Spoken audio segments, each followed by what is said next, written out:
Henry David Thoreau once said, "For every 1,000 people hacking away at the leaves of evil, there is one hacking at its root." The one, of course, is going to be ever so much more effective than the 1,000 put together. So how do we become that one?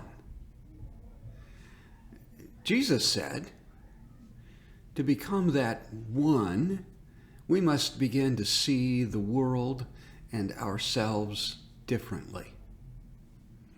He talked with Nicodemus about being born again of the Spirit.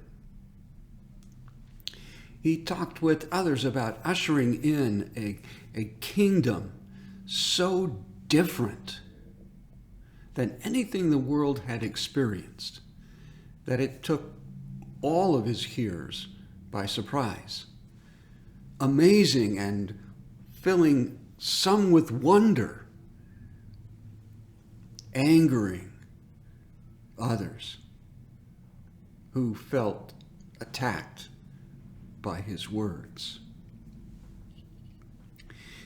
Here's an example, perhaps, of what I think he meant. A story that I read recently. It was Sunday morning on a subway in New York City. It's quiet, people reading their papers as we move from stop to stop to stop. A man gets on with 3 children.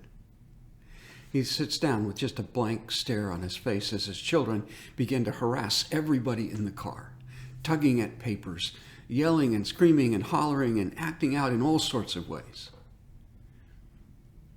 Stephen Covey, who tells the story, says, "I began to get very agitated myself and finally pulled up the courage to just confront this worthless person and say, 'Sir, your children are harassing everybody in the car.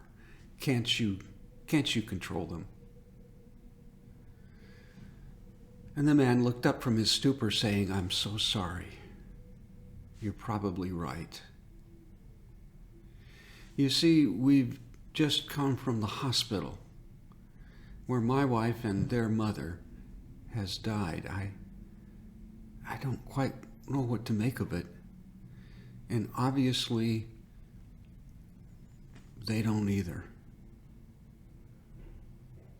But I'll talk with them. I apologize." See, suddenly, Covey's world shifts. Things are different.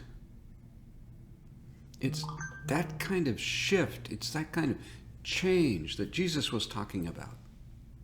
Seeing things for what they really are. That is the challenge Christ calls us toward. This is Ben Moore from West Highlands United Methodist Church with a thought for your day.